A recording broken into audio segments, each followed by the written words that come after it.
महाप्रज्ञ गुरवे नमः।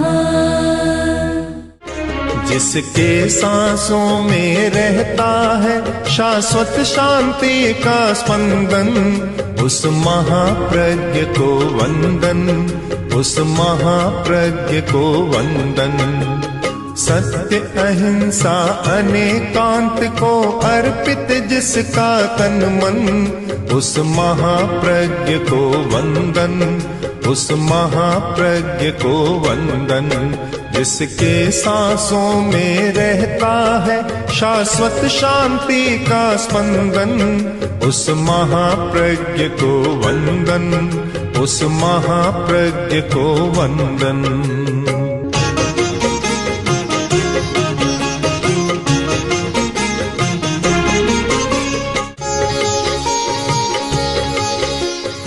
नमो अरहंताणम, नमो अरहंताणम। संस्कृत के दो शब्द दुर्लभ और सुलभ। जो वस्तु कठिनाई के साथ मिले वह दुर्लभ की सूची में चली गई, और जो वस्तु सहज मिल जाए, ज़्यादा श्रम न करना पड़ी, ज़्यादा साधना भी न करनी पड़ी, वह सुलभ की सूची में चली गई। दो सूचियां बन गई, एक दुर्लभ की सूची और एक सुलभ की सूची। कुछ वस्तुएं हैं जो दुर्लभ हैं और कुछ वस्तुएं सुलभ हैं। जो दुर्लभ हैं उनका मूल्य अधिक हो गया, सुलभ का मूल्य उतना नहीं होता, कम होता है, सहज मिल जाती है।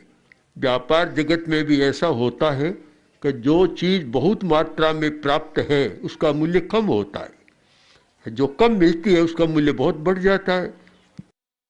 एक सुलभ वस्तु भी अगर मात्रा में कम हो गई तो उसका भी मूल्य बढ़ जाता है। तो दुर्लभ है।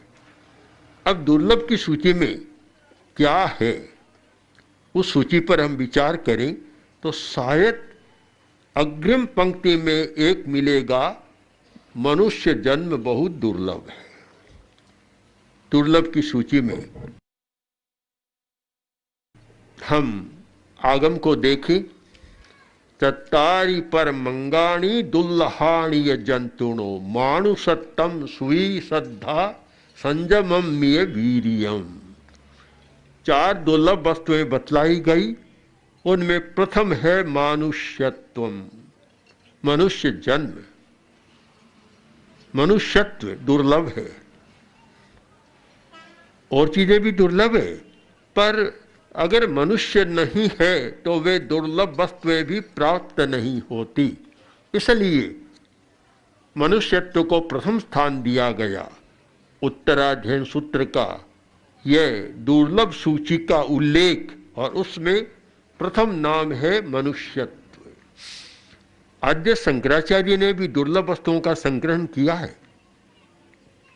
बहुत अच्छा है कि चार वस्तुएं दुर्लभ है।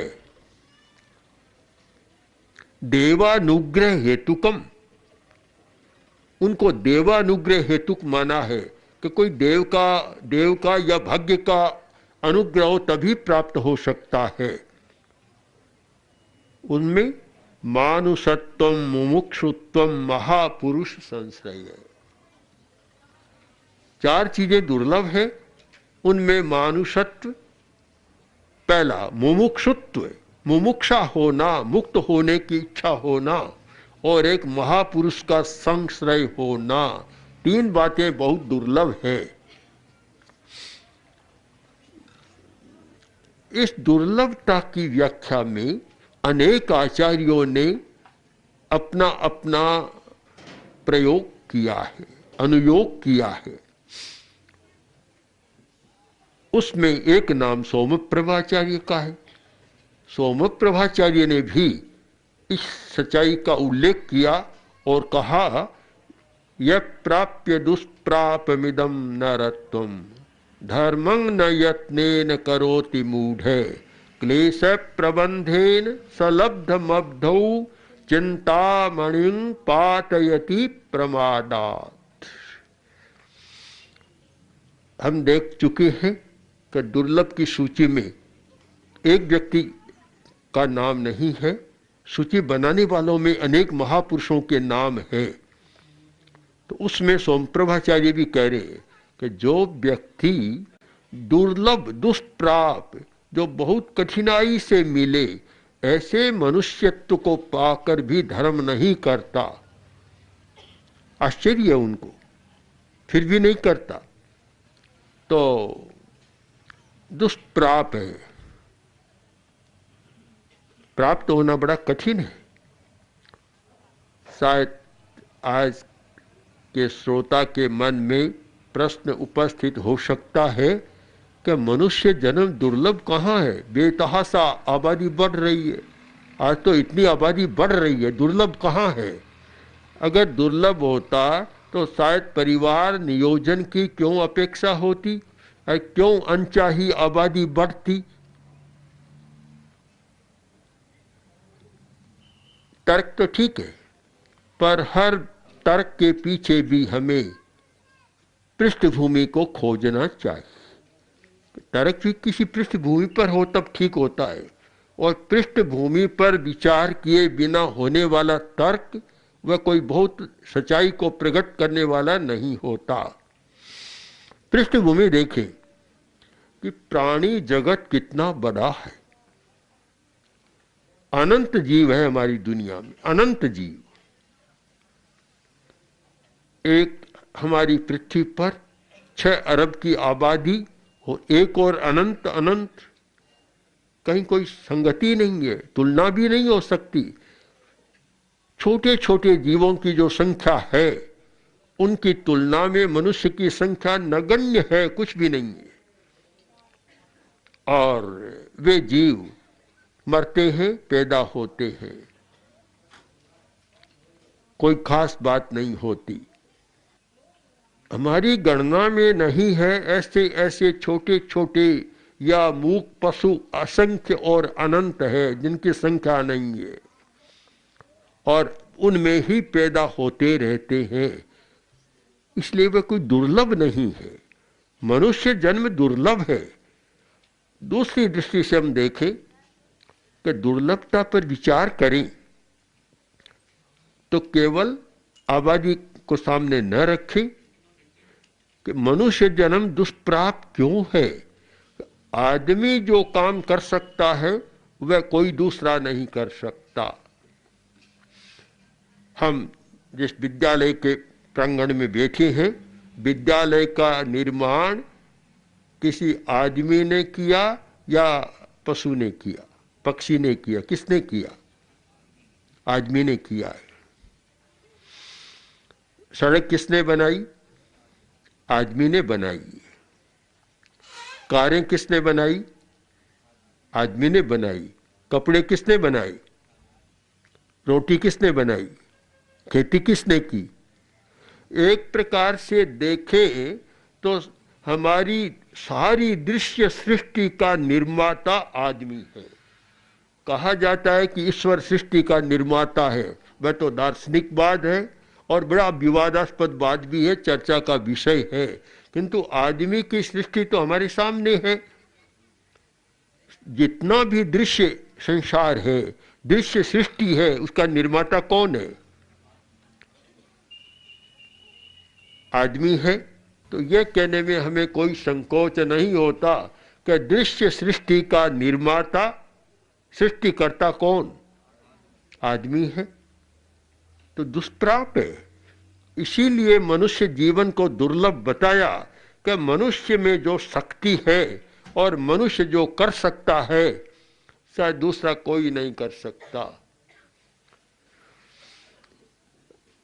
भैंसे में बहुत बल होता है, जो सांड होते हैं उनमें भी बहुत ताकत होती है, शेर, चीता, बाघ, जंगली जानवरों में बहुत ताकत होती है, पर ताकत या तो भार ढोने में या किसी को मारने में। कभी किसी पशु ने जंगल में झोंपड़ी भी नहीं बनाई। आदिवासी झोंपड़ी तो बना लेते हैं ना अपने लिए, पर पशु ने कभी झोपड़ी भी नहीं बनाई। इस पहलू से हम विचार करें तो मनुष्य का जन्म और मनुष्य का जीवन दुर्लभ है, क्योंकि निर्माण की शक्ति और साथ साथ ध्वंस की शक्ति जितनी मनुष्य में है उतनी किसी में नहीं है। इस सारे संदर्भ में हम कहें कि दुष्प्रापमिदं नरत्वम्, मनुष्य का जन्म है दुष्प्राप है, प्राप्त होना मुश्किल है, क्योंकि उसकी प्राप्ति में इतने अच्छे परमाणुओं का योग होना चाहिए, तब आदमी का दिमाग बनता है। कितनी शक्ति मिलती है तब आदमी का दिमाग बनता है। ऐसा दिमाग कंप्यूटर का युग है और सुपर कंप्यूटर तक आदमी पहुंच रहा है, पर आदमी का दिमाग तो सुपर कंप्यूटर को ही बनाने वाला है, उससे ज्यादा सुपर है। तो सारी शक्ति, कल्पना, चिंतन, वीर्य सब आदमी में समाया हुआ है।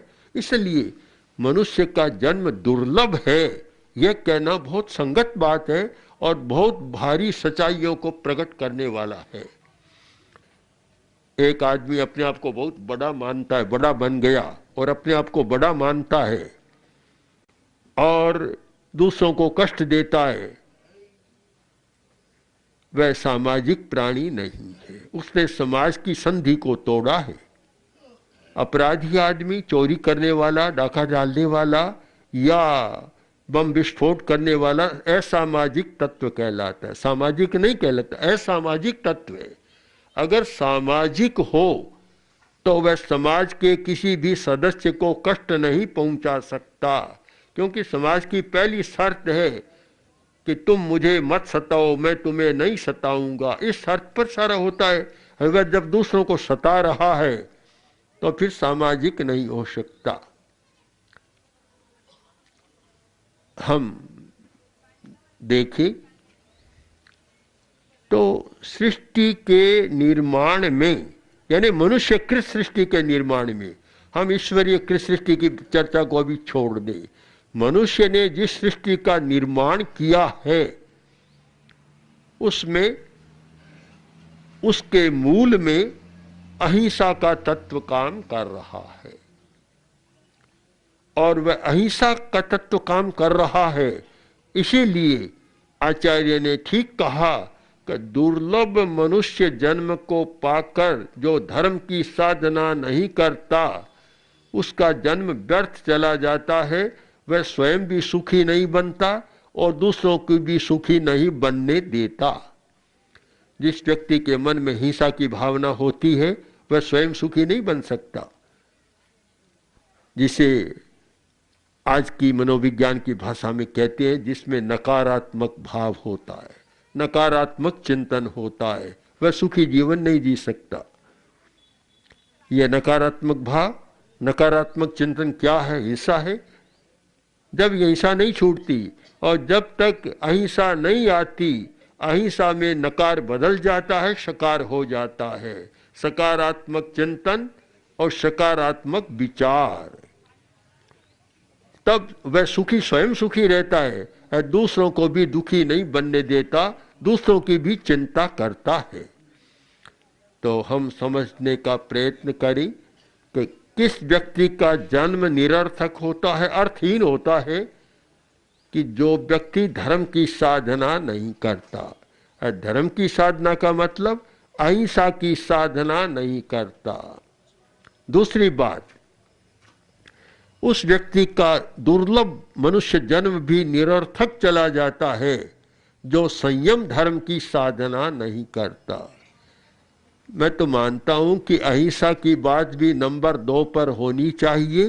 पहला धर्म है संयम धर्म।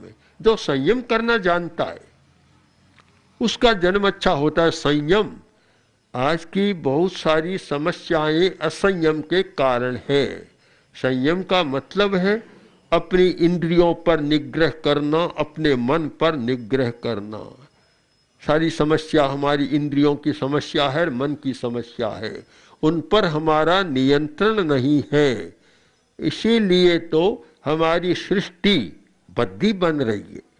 मनुष्यकृत सृष्टि इतनी अच्छी होनी चाहिए कि कितना अच्छा वह करता है, पर संयम के अभाव में वह नहीं होता। जब संयम नहीं होता तो बद्दा निर्माण हो जाता है।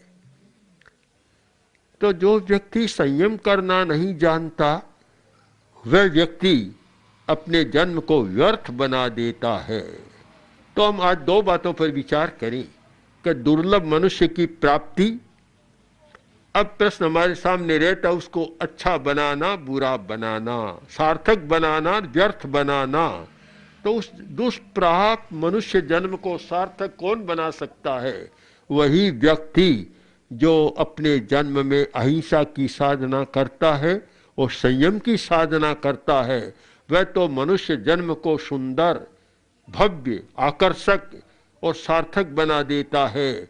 जो व्यक्ति मनुष्य होकर अहिंसा और संयम की साधना नहीं करता वह सृष्टि को भी भद्दा बनाता है, अपने जन्म को भी भद्दा बनाता है, व्यर्थ बना देता है।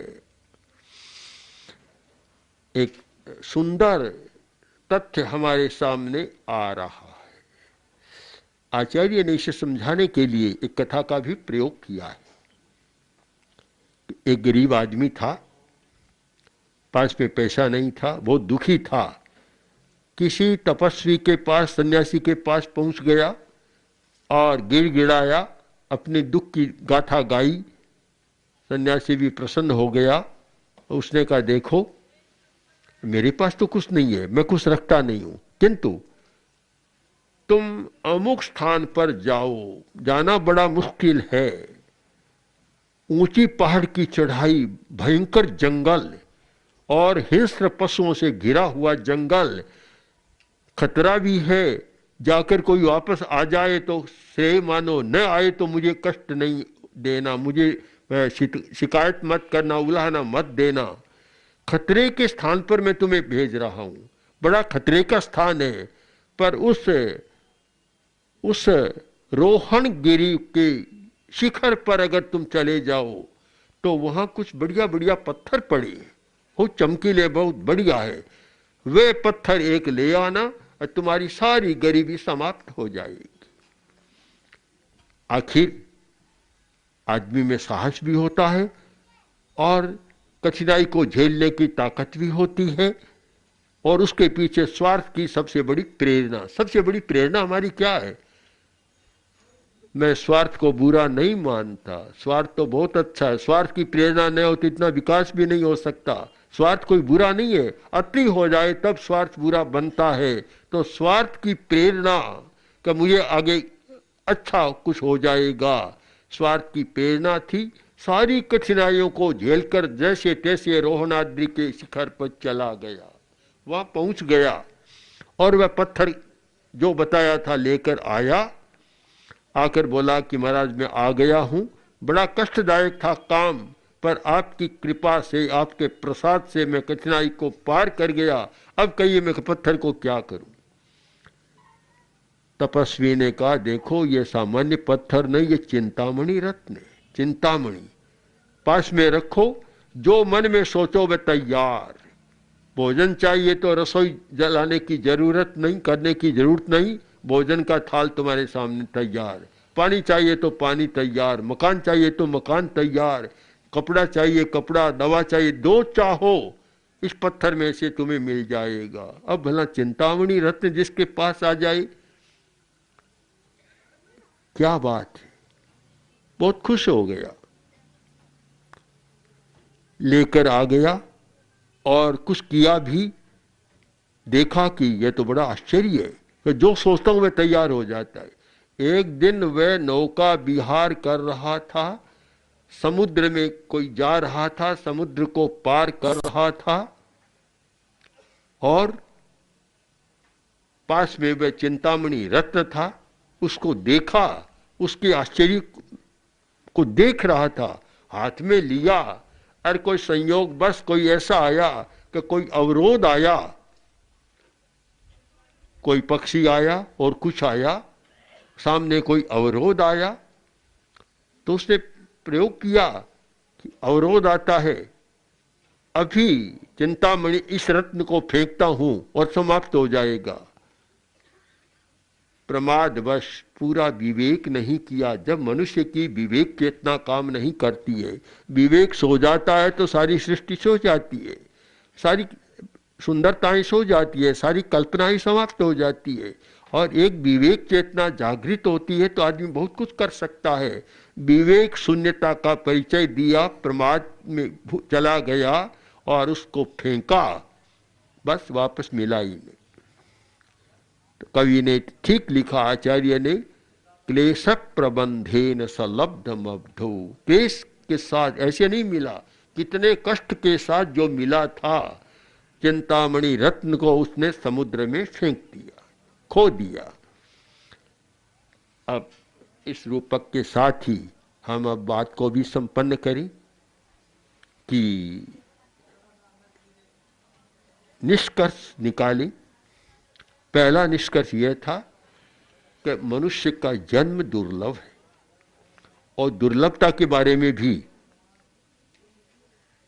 हमने चिंतन किया। दुर्लभ क्यों है कि मनुष्य में जितनी क्षमता है और हमारी दृश्य सृष्टि के निर्माण में सारी शक्ति मनुष्य की लगती है और कोई काम नहीं आता, न कोई देवता काम आता, न कोई बड़ा अवतार, कोई काम नहीं आता। हमारी सारी दृश्य सृष्टि का निर्माता, चाहे भाग्य विधाता कुछ भी कहो, आदमी है, मनुष्य है, मनुष्य का जन्म है। क्यों कि उसमें ज्ञान है, चिंतन की शक्ति है, कल्पना की शक्ति है, स्मृति की शक्ति है, उसमें पहचान है, प्रतिभिज्ञा, तर्क भाषा का प्रतिभिज्ञा है, उसमें तर्क है, उसमें अनुमान करने की क्षमता है, उसमें रहस्यों को जानने की क्षमता है, वह नियमों को जानता है, सत्य की शोध करता है। इतनी सारी ज्ञानात्मक क्षमता और उसमें भावात्मक क्षमता, वह प्रेम करना जानता है, स्नेह करना जानता है और राग द्वेष करना भी जानता है। भावात्मक क्षमता भी उसकी असीम, ज्ञान की शक्ति भी असीम, और उसमें सृजनात्मक शक्ति है, क्रियात्मक शक्ति है। वह निर्माण में भी, अभी तो मनुष्य के सामने कोई दुनिया में नहीं टिकता, देवता भी नहीं टिकता। देवता भी क्या करता है, थोड़ा मोटा करते हैं कि देवता, अरे आदमी जितना बड़ा देवता है ही कहाँ कुछ। तो तीनों शक्तियां, ज्ञानात्मक, चरित्रात्मक, आचरणात्मक और क्रियात्मक, तीनों शक्तियों का एक अधिकारी है व्यक्ति, प्राणी, वह है मनुष्य। तो पहले तो हमने समझने का प्रयत्न किया कि मनुष्य जन्म दुर्लभ क्यों है। जिस व्यक्ति के पास इतना बढ़िया मस्तिष्क है, किसी दुनिया के प्राणी के पास नहीं है, तो ये मनुष्य जीवन दुर्लभ है।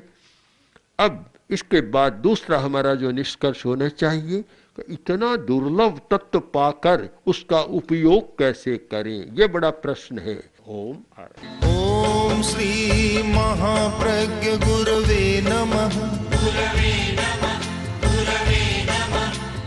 ओम श्री महाप्रज्ञ गुरवे नमः। ओम श्री महाप्रज्ञ गुरवे